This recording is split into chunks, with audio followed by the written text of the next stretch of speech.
We did it, boys. We're finally here at the Hunter Ultimates tier list, the last class we have to cover. So as always, this tier list will be based solely off of the ultimate ability of the character and any synergies that may have within their kit.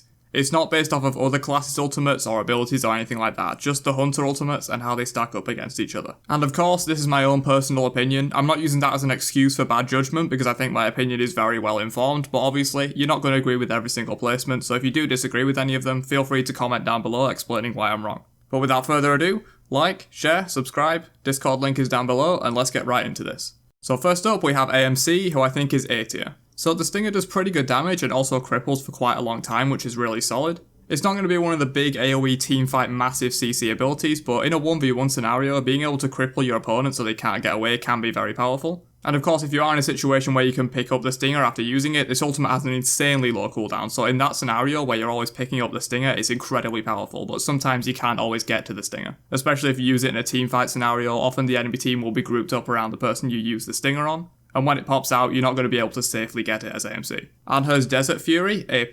So I was kind of toying with myself on whether to put this in S or A+, simply because of how hard it is to actually hit all 8 spears with this ability. If it was much easier to hit all 8 spears, it would definitely be an S tier ultimate, considering its insane 1v1 potential. This ultimate can be used well in teamfights as well, but just in the 1v1 scenario, Hunter versus Hunter or Hunter versus Mage, whatever you're facing in the duo lane or in mid lane, while you're playing Anher, this ultimate can do so much damage. If you hit like even 6 of the spears, which is pretty realistic if you're a good Anher player and they aren't juking too hard, it just does absolutely insane damage, and if you can manage to hit 7 or 8 spears, it's one of the best Hunter ultimates in the game, I think. But considering a realistic outcome of maybe 5 or 6 spears that a good Anher player can get, I think it sits in A+.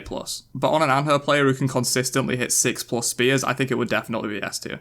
The amount of damage this ability pumps out is just completely insane. Apollo, B+.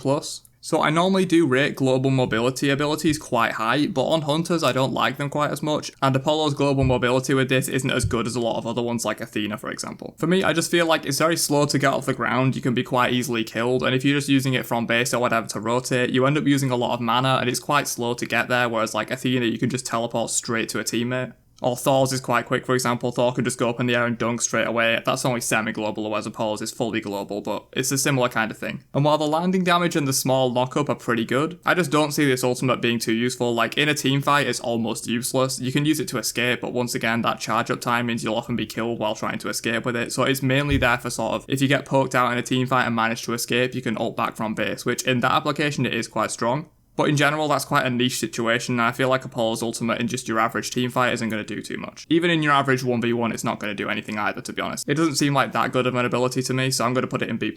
Artemis's Ball, S tier. So this is one of those big AoE CC teamfight ultimates, which you don't see too much of on Hunters compared to like Assassins, Warriors and Guardians. They often have the big CC teamfight ultimates. But to be honest, even when you discount the CC, the ball does a lot of damage, is quite quick to hit, and it just causes complete commotion in teamfights. Plus, when you add the fact that it can stun multiple targets, it becomes really powerful as a teamfighting ability. Obviously, in comparison to something like Anher's ultimate, in the 1v1, this ultimate isn't that strong, but to be honest, a medium amount of damage and on-demand stun, even in a 1v1 scenario, is quite strong, but once you get into a teamfight scenario, Artemis ultimate just becomes insane. Kernos, A+. So I was sort of considering rating this one S tier, but in the end I went with A+. I think if this was released Kernos' ultimate with the massive AoE, it would definitely be higher, but considering the nerfs it's received, I think it's A+. Polymorph is quite a strong CC in that it stops people casting abilities. It's sort of like a silence and a disarm combined into one ability, which is really strong. But people can still move around and juke and things, so it's not anything like a stun.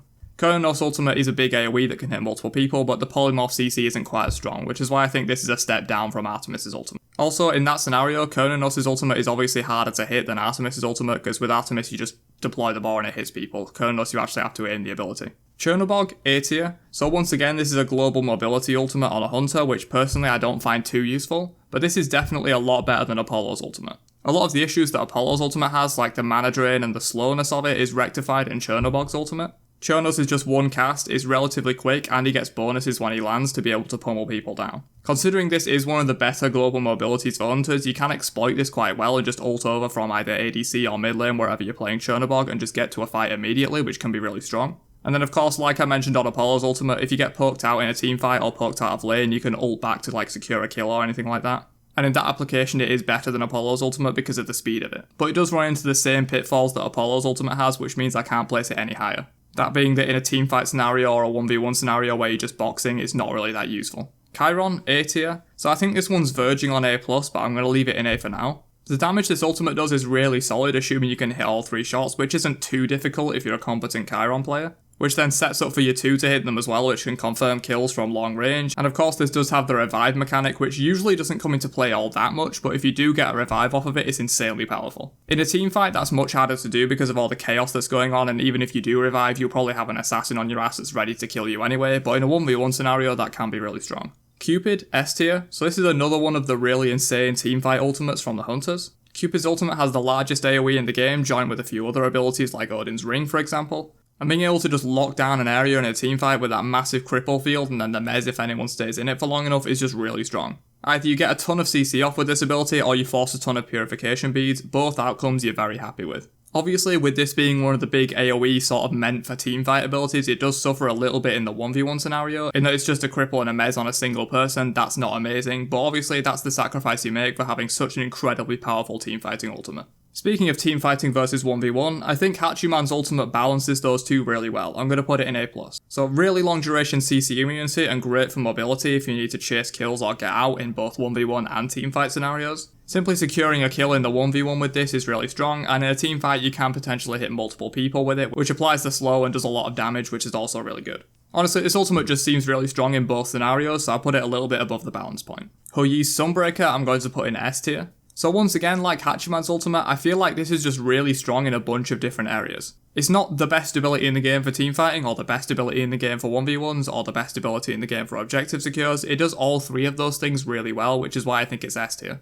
In a 1v1 scenario, just dropping the suns and stunning someone in it can do a lot of damage. In a teamfight, it can lock down areas and do a ton of damage if multiple people are stood in it. And for objectives, it can either zone people off or secure the objective for you, or just pump a lot of damage into it. Izanami, A tier. So this one just seems like a very balanced Hunter ultimate. It's sometimes quite hard to hit, but if you do confirm it, it's a lot of damage and a decent CC. Nothing wrong with this ability really, but nothing completely exceptional. Jingwei, once again, nothing exceptional and nothing wrong with this ability. It can be a nice kill confirm or a nice way to get out. In teamfights, you can hit multiple people with it, but it's nothing completely insane. And of course, you can go over walls with this, and it's a great way to keep safe. Medusa, S tier. So with this one, it's a little bit weird because on PC, Medusa Ultimate is a lot worse than it is on console. Just due to the nature of using a controller versus using a mouse and keyboard. You can flick your mouse very quickly on PC and turn around for a Medusa Ultimate. It's a bit harder on console, especially if you play a lower sensitivity. But either way, I think this Ultimate is still S tier. It's just on PC it will be a very low S tier, and on console it will be a very high S tier. Obviously, if you can get the stun off with this ability, it's completely insane, but you don't always get the stun off. Often people do have time to turn around, and then it's just quite a bit of damage and a slow. But if you do manage to land the stun, it's a shit ton of damage and a stun, which is really powerful, especially if you can hit on multiple people in a teamfight. Once again, like a lot of these, this is quite useful in the teamfight scenario, as I mentioned, and also in the 1v1 scenario. Just anywhere really, you're really happy to have a Medusa ultimate on your team, which is why I think it's S tier. Neath, A+. So another, quote, global hunter ultimate, but this time instead of transporting your character globally, it just fires a projectile globally. So in the scenario where you're just using Neath ult to pick off like kills after you've 1v1 someone and they're on like 200 health and you pick off a kill, or in a team fight you just sat at the back, you can charge up the ult and finish someone off that got away, that's okay, but the real application for Neath's ultimate is picking off kills to either start team fights or just in the early game to pick people off in general. If your jungler is looking to gank solo lane, you can send a Neath ultimate over to make sure that you get the kill. It's sort of like sending half an extra person over for a gank, so instead of just a 2v1 on a gank, you've got a 2.5v1. Which often makes ganks go much better for the team. And in general, you can just start teamfights very well by picking people off with Neath Ultimate, which is where I think it's really strong. In the 1v1, it's not so amazing. In the teamfight and picking people off, it's really good. Rama, A tier. So once again, this ultimate just seems very balanced. It does really high damage, but can often be hard to hit, especially on the third projectile of this.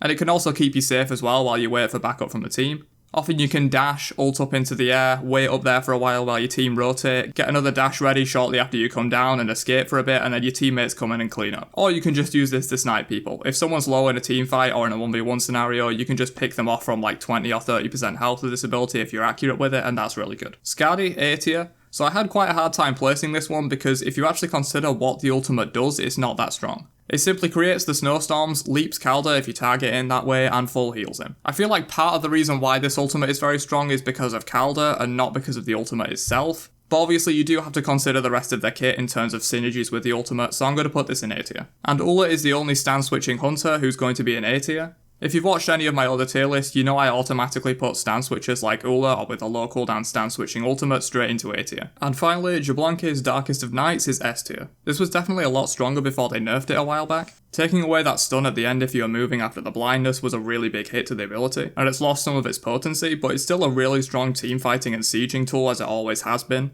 But it's definitely weaker. I think before the nerf this was probably the best Hunter ultimate in the game, and now it's just contending with a few of the other ones for the best ultimate. So thanks for watching this tier list, and if you've watched every single one so far, you're a real trooper. If you want me to cover anything else in a tier list format, then let me know down below and I can give it a try, but other than that, I'll catch you guys in another video later on.